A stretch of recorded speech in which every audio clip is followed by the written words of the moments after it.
The rope bites into your wrists. Your mother's scream still echoes somewhere behind you, but the smoke is too thick now, the heat too close. You don't understand the words the men are shouting. Harsh, clipped sounds like ice cracking underfoot. One of them grabs your face, tilts it toward the light, says something that makes the others laugh. You're 14. This morning you were grinding barley. Now your city is ash, your father is silent in the doorway, and you're being dragged toward horses you've never seen before, toward a horizon you can't name. This is 1240. A merchant's daughter from Kiev has just become inventory. What follows isn't the Mongol story you've seen in films. Noble warriors on horseback, sprawling vistas, tragic romance. This is something else entirely. This is the machinery of empire, and you're about to see how it actually worked. Before we go deeper, I'd love to know, where are you watching this from? It amazes me that a story this dark, this buried, still pulls us in from every corner of the world. Because what the Mongols did to captured women wasn't just cruelty. It was policy. It was science. And it happened everywhere their horses could reach.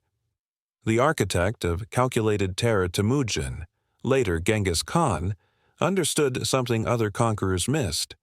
Fear wasn't a byproduct of conquest. Fear was the conquest. And fear needed fuel. In 1202, after defeating the Tatars who had poisoned his father, he issued an order so precise it still chills archivists 8 centuries later.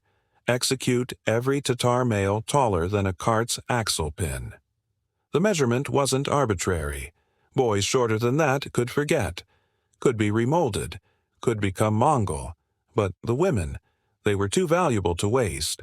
This became the template. As the empire spread like an oil fire across Eurasia, from Polish forests to Persian deserts, from Russian steppes to Chinese river valleys, the pattern repeated with industrial consistency. Men died.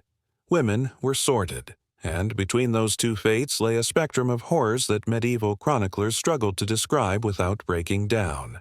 The Mongols didn't celebrate victories with drunken revelry like European knights. They went to work.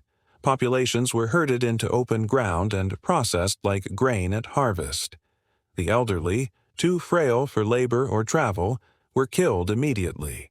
Male children were evaluated for potential. Some would become warriors. The rest joined the mass graves. But the women required calculation. The sorting. They were divided by age, beauty, apparent social class. Young girls, the ones still carrying terror in their eyes like something they could drop, were prized above all. Their innocence wasn't cherished. It was weaponized. It made them easier to break, easier to mold, easier to use as proof that resistance was futile. Mature women with calloused hands might be kept for labor. Pregnant women often had their bellies cut open. Not from sadism, from pragmatism. A pregnant slave moved slowly, and the child would remember. The Mongols had turned human trafficking into a continental enterprise before the term existed. A girl seized in Kiev could find herself in a gyr in Mongolia within 4 months, passed from warrior to warrior like valuable equipment that needed breaking in. When Baghdad fell in 1258, Arab chroniclers, men who'd seen battlefield carnage, reported 200,000 civilians massacred in a single week. But thousands more, mostly women and children, were loaded onto wagons and dispatched along trade routes. Some went to the slave markets of Samarkand, others to pleasure houses in Karakoram, still others to remote outposts where Mongol garrisons needed domestic servants and sexual companions. The journey itself was torture. Captives roped together in long chains, forced to march hundreds of miles across steppe and mountain with minimal food and water. Many died en route, from exposure, dysentery, or simply the decision to stop walking. The survivors learned to envy the dead. They were being transported not to new lives, but to the systematic obliteration of everything they'd ever been. The capital of broken worlds.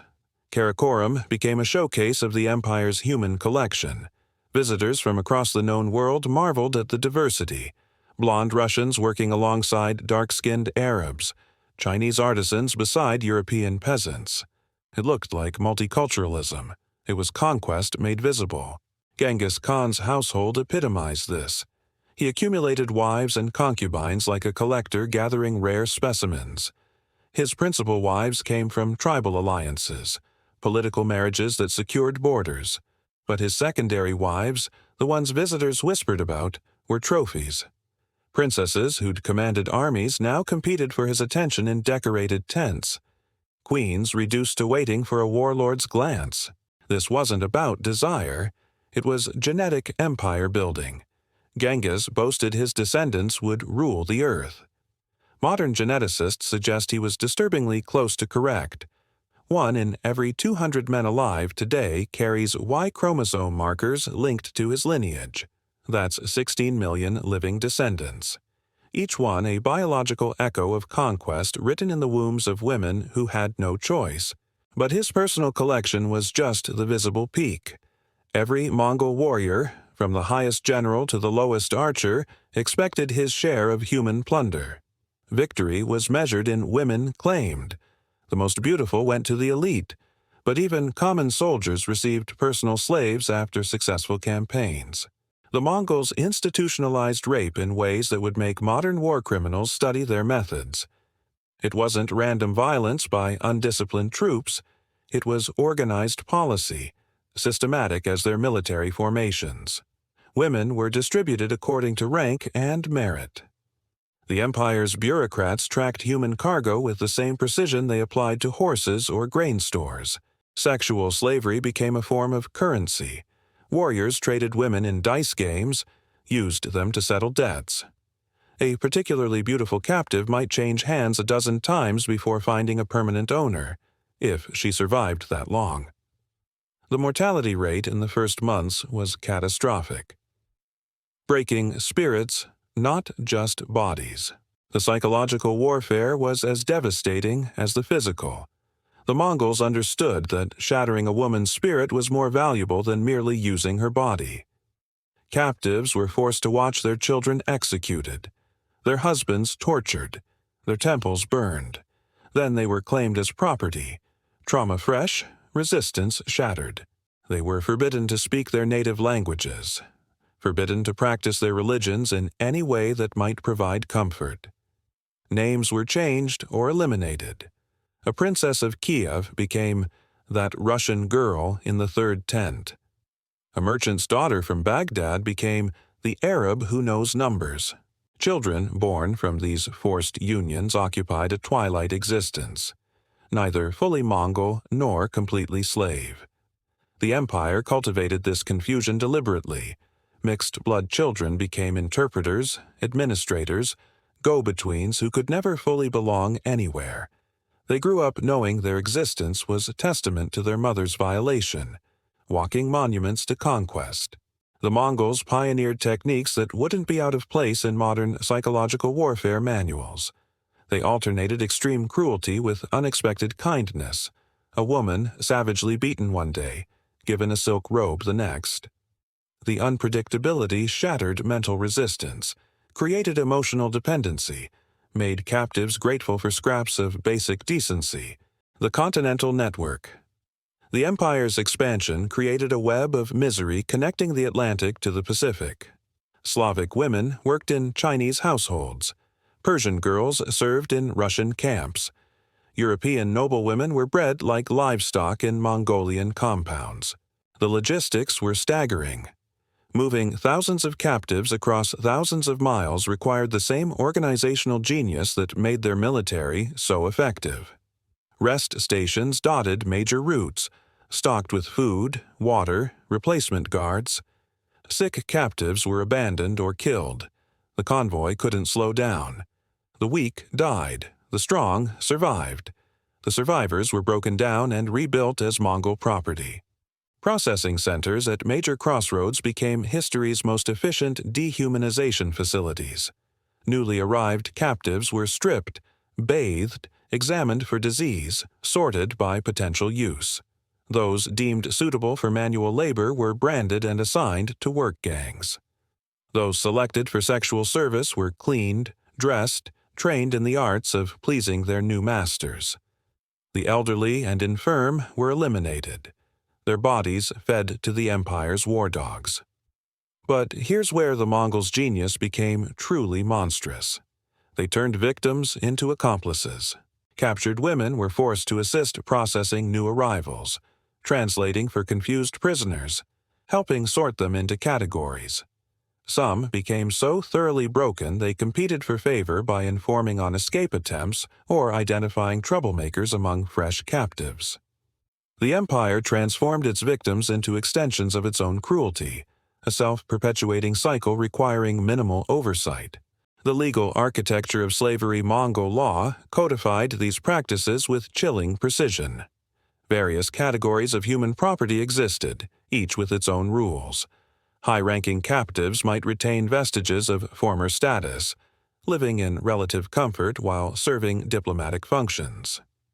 Middle-tier prisoners became craftsmen or concubines. The lowest category, which included most captured women, were classified as livestock, subject to the same laws governing horses. This wasn't primitive barbarism. It was sophisticated jurisprudence applied to systematic exploitation. Detailed protocols governed everything from punishing disobedient slaves to inheritance rights of mixed-blood children. A vast bureaucracy devoted entirely to managing human property, complete with registries, transfer documents, quality assessments. The breeding programs were perhaps most chilling. Beautiful women were reserved for breeding with high-ranking Mongols, their children destined for authority positions. Less attractive captives bred with common soldiers, producing the next generation of warriors and workers. The Mongols were engineering a hybrid population, genetically Mongol but culturally diverse, that could administer conquered territories. Perfect intermediaries, permanently displaced. When the empire reached Europe, the invasions of Poland and Hungary in 1241 brought these practices to populations that had never experienced industrial-scale slavery. Entire regions were depopulated. The Mongols swept through collecting every woman and child worth transporting, leaving nothing but burned villages and mass graves. The psychological impact was profound. Chronicles describe terror so complete that some communities committed mass suicide rather than face capture. Others fled deeper into forests, creating Europe's first great refugee crisis. The Mongols had weaponized fear itself. The threat of capture paralyzed resistance before armies even arrived. But terror was just the opening move. True conquest required cultural annihilation. The Mongols didn't want to rule foreign peoples. They wanted to absorb them, digest them, transform them into extensions of the Mongol organism. Captured women were bridges between conqueror and conquered, unwilling but essential. The empire's intelligence network relied heavily on broken women trained to extract information from new prisoners. These collaborators, however unwilling, became experts at identifying social hierarchies in conquered territories. They could spot a disguised nobleman, recognize a merchant's daughter, identify women with valuable skills. Their betrayals kept the machine running smoothly. Erasing identity. The conversion process was methodical.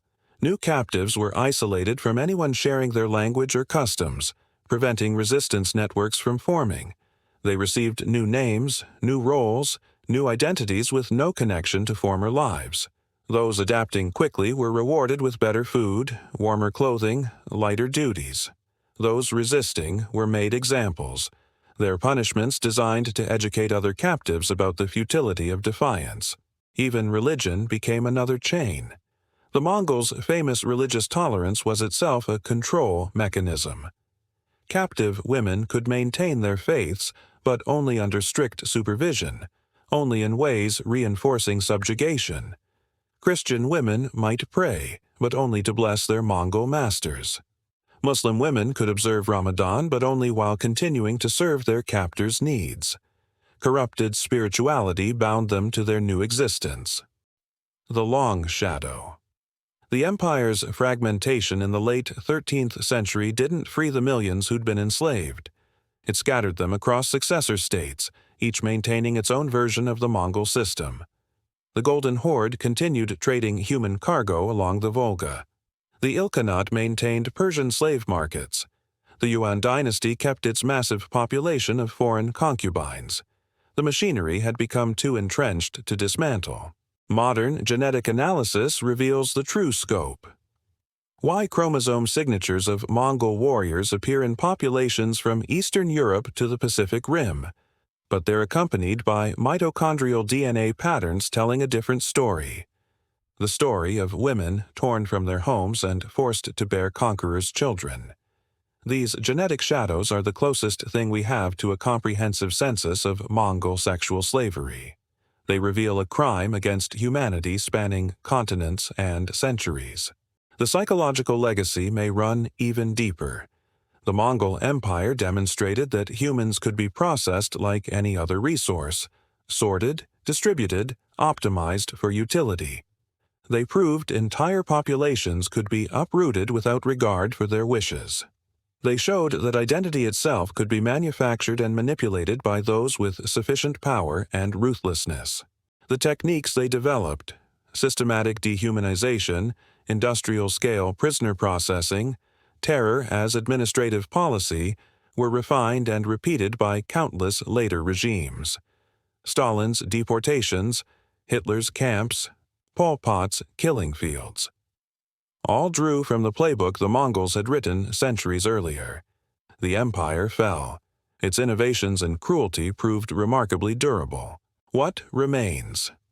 8 centuries later, we're still grappling with what they unleashed. Their methods for processing humans as commodities have been studied and replicated by modern totalitarians. Their genetic legacy is written into the DNA of hundreds of millions. The trauma they inflicted was passed through generations, shaping worldviews of entire civilizations. The women who suffered under this system left few written records. Most were illiterate. Those who could write had little opportunity. But their voices echo through the genetic record, through archaeological evidence, through the traumatized folklore of conquered peoples, through administrative documents of their captors. These scattered traces form a chorus no romanticism can silence. The Mongols weren't just history's largest contiguous empire, they were the most efficient machine for destroying human dignity ever created. They industrialized conquest, made human trafficking continental, transformed sexual slavery from war's byproduct into a tool of statecraft. Their innovations and cruelty were as revolutionary as their military tactics, and far more enduring. Perhaps most disturbing is how thoroughly they succeeded. The empire lasted centuries. Their genetic legacy spans continents. Their administrative techniques influenced civilizations from Russia to China. They proved that systematic dehumanization, organized with sufficient skill and ruthlessness, could become the foundation for lasting power. The question haunting anyone studying this period: was such success worth the price paid by millions of women reduced to breeding stock and labor units? The Mongols would have answered without hesitation. The strong devour the weak. Mercy is a luxury conquerors cannot afford. They built their empire on mountains of bones and rivers of tears and regretted nothing. The lasting question. There's a document in a Persian archive, a property transfer from 1256.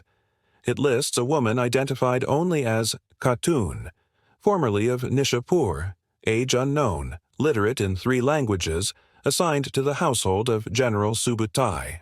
3 languages. She had a name once before it became Khatun, a generic title meaning lady.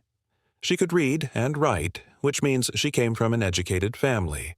Nishapur had been one of Central Asia's great centers of learning before the Mongols burned it in 1221, executing every inhabitant they could find.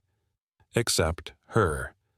Somehow she'd been 14 or 15 when her city died, valuable enough to save, broken enough to use. The document notes her transfer to a new household in clinical language, no different from recording the movement of a horse or a bolt of silk. There's no record of what happened to her after, no grave marker, no further mention. Just that single line in a ledger, proof that she existed, that she survived, that she was property. And then silence. The Mongols created an empire that touched a quarter of humanity, connected civilizations, secured trade routes, enabled cultural exchange. Historians still celebrate today. They built it on her back, and on millions like her whose names we'll never know. That's not a footnote to the Mongol story. That is the story. Everything else, the military genius, the administrative innovations, the genetic legacy, rests on that foundation of systematic suffering. The question isn't whether the Mongols were effective. They were devastatingly effective. The question is what effectiveness looks like when you're standing in a burning yurt with rope around your wrists, watching everything you've ever known turn to ash, waiting to disappear into a machine that will grind away everything you are. That's the history they don't show in the movies. That's what actually happened. And somewhere in the genetic code of millions of people alive right now that scream from 1240 still echoes, ill.